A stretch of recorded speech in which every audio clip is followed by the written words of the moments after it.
Market में बहुत अच्छी रिकवरी देखने को मिल रही थी तो लेकिन एक हफ्ते के बाद जो भी हमें पंप देखने को मिला करीब $42,000 को क्रॉस कर चुका था बिटकॉइन।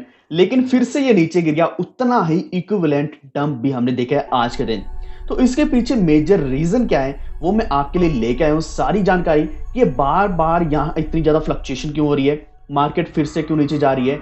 इसी के साथ यहाँ जो बाइडन ने हमें कल इतना तो बताया था कि जो बाइडन ने एक ऑर्डर साइन किया है क्रिप्टो को लेकर, लेकिन उसकी जो सच्चाई है वो आज के दिन सामने आई है कि वहां उन्होंने मेंशन किया है कि रिस्क बहुत ज्यादा इन्वॉल्व है।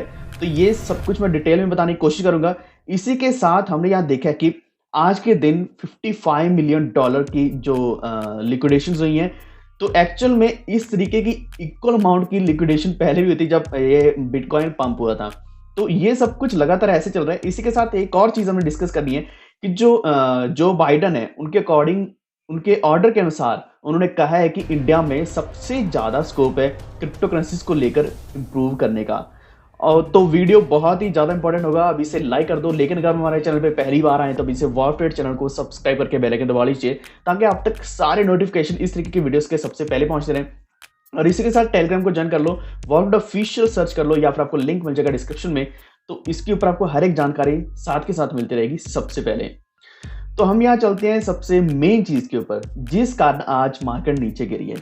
तो एग्जीक्यूटिव ऑर्डर जो बाइडन ने साइन किया था क्रिप्टो को लेकर, ठीक है, दैट वाज ऑल गुड। लेकिन हमें ये अभी तक नहीं पता था, ये मार्केट में न्यूज नहीं आई थी बाहर कि उसमें करीब 47 बार रिस्क मेंशन किया गया, 47 बार। और अगर हम अपॉर्चुनिटीज की बात करें, अपॉर्चुनिटीज बहुत कम दिखाई गई हैं। तो एक्चुअल में अगर हम नंबर्स की बात करें तो वहां इनोवेशन के बारे में उन्होंने 12 बार बात करी है, बिजनेस के बारे में 17 बार बात करी है, लेकिन रिस्क के बारे में 47 बार मेंशन किया गया है।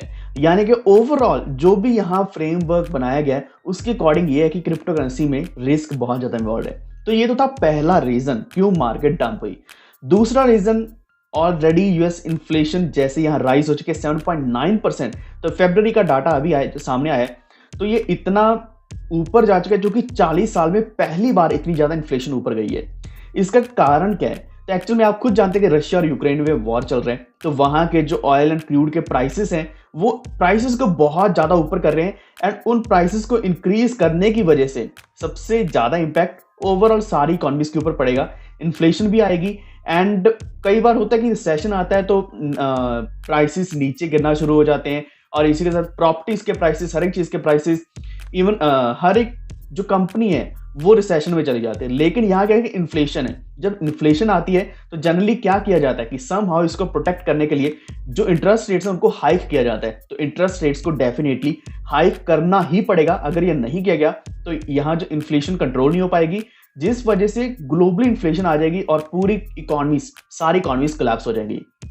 तो ये मैं आपको क्यों बता रहा हूं, क्योंकि इसी का सबसे बुरा असर जो पड़ने वाला है वो क्रिप्टो करेंसीज के ऊपर पड़ेगा एंड खासकर स्टॉक मार्केट्स के ऊपर। एंड स्टॉक मार्केट्स जब भी इंपैक्ट होती हैं कुछ ऐसी न्यूज की वजह से, कुछ ऐसे डाटा की वजह से जो कि रियलिस्टिक डाटा है, उसकी वजह से हर एक सेक्टर नीचे गिरता है। तो हम बिटकॉइन को भी देख पा रहे हैं क्यों नहीं इतना ज्यादा ऊपर बढ़ पा रहा, क्योंकि बहुत से ऐसे लोग थे जिन्होंने $60,000 के आसपास भी बाइंग करी थी फोमो में आकर, लेकिन वो आज भी फंसे हुए हैं। वो चाहते हैं कि इसका एक न्यू ऑल टाइम हाई बने तो कम से कम थोड़ा भी प्रॉफिट मिले, तो हम इसको यहीं से छोड़कर भाग जाएं। तो ऐसे सोच रखकर अभी भी जो होल्डर्स हैं बैठे हैं, तो क्या ये इन्फ्लेशन यहीं तक रुकने वाली है 7.9%?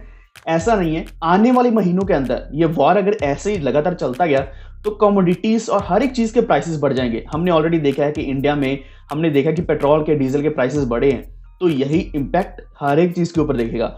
और जब ये सीपीआई इंडेक्स है या फिर इन्फ्लेशन है ये लगातार बढ़ेगी आने वाले महीनों के अंदर, तो मार्केट्स कोलैप्स डेफिनेटली होंगी। तो मैं बार बार क्यों बोल रहा हूं, ताकि आपको ये चीज समझ आ जाए कि एक्चुअल में चल क्या रहा है मार्केट में। तीसरा रीजन जो बिटकॉइन क्यों नीचे गिरा वो है कि जो रॉबर्ट कियोस्की हैं, यानी कि जो ऑथर हैं रिच डैड पुअर डैड के, क्योंकि वो बहुत ज्यादा फेमस हो चुके हैं अपनी बुक के कारण, तो उन्होंने भी अगेन कहा है कि जो ये क्रिप्टो करेंसीज एक बहुत बड़ा बबल है पूरे वर्ल्ड की हिस्ट्री में, और आने वाले दिनों में जितनी भी गवर्नमेंट्स है वो क्रिप्टो करेंसीज को सीज करने वाली है। हालांकि उनका कहा हुआ कोई पत्थर पे लकीर नहीं है कि जो उन्होंने बोल दिया वही होने वाला है, लेकिन इससे क्या कि थोड़ा पैनिक क्रिएट हो जाता है और इस तरह का पैनिक सारे ऑल्टकॉइन्स को नीचे गिराता है। तो हमने कल के दिन $1.9 ट्रिलियन के आसपास मार्केट कैप देखा था पूरे क्रिप्टो का, लेकिन आज फिर ये नीचे आ चुका है, $1.7 ट्रिलियन के आसपास आ चुका है। हालाँकि मेरे हिसाब से अभी भी कोई बहुत बड़ा डंप नहीं आया, उतना ही डंप आया जितना कल के दिन पंप हुआ था। यानी कि इक्विवेलेंट सिचुएशन पहुँच चुकी है। तो ये लगातार जो फ्लक्चुएशंस हैं, इसी तरीके से चलती रहेगी जब तक एक फाइनल डिसीजन नहीं आ जाता यूएस के द्वारा। दूसरा यूएस के द्वारा क्रिप्टो के बारे में, और दूसरा ये कि यहाँ जो सीपीआई और इंटरेस्ट रेट्स, इनके बारे में कोई फाइनल डिसीजन नहीं आ जाता, क्योंकि इसी के बेसिस पर पूरी इकोनॉमी घूमने वाली है। लेकिन यहाँ एक और चीज़ देखने को मिल रही है कि जैसा हमारे जो प्रधानमंत्री हैं नरेंद्र मोदी जी, उन्होंने कहा था कि जो क्रिप्टो करेंसीज हैं, जो ये टेक्नोलॉजी, इसको स्टडी करना चाहिए बड़ी पावर्स के द्वारा। बड़ी पावर्स का मतलब यूएस जैसी इकोनॉमीज, बड़ी इकोनॉमीज को स्टडी करना चाहिए। लेकिन यहाँ जो व्हाइट हाउस का एक नई अप्रोच है, एक नया डिसीजन आया, उसके अकॉर्डिंग उन्होंने कहा है कि जो बड़े प्लेयर्स हैं, अब यहाँ प्लेयर्स की बात हो रही है, पावर की नहीं, प्लेयर्स जिसमें इंडिया सबसे बड़े प्लेयर्स में से आता है क्रिप्टो के, तो वो चाहते हैं कि कुछ रेगुलेशंस इंडिया के द्वारा भी आनी चाहिए, और इंडिया इस चीज़ को आने वाले दिनों में लीड करेगा, क्योंकि सबसे ज़्यादा जो वॉल्यूम्स बढ़ रही हैं इस वक्त क्रिप्टो की, वो इंडिया में ही है।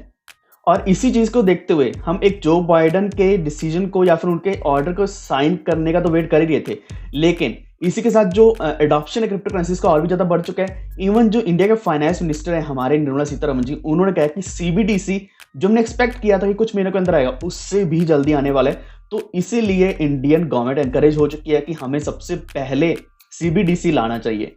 तो एनी हाउ अगर क्रिप्टो करेंसीज को रेगुलेट सही ढंग से नहीं कर रहे हैं, टैक्स की बात कर रहे हैं, लेकिन एनी हाउ यहाँ क्या है कि कुछ अच्छी रेगुलेशंस भी आएंगी एंड सीबीडीसी भी आने वाला है, क्योंकि हर एक कंट्री यहाँ एक बड़ी इकोनॉमी को देखने वाले हैं, जिसमें इंडिया है।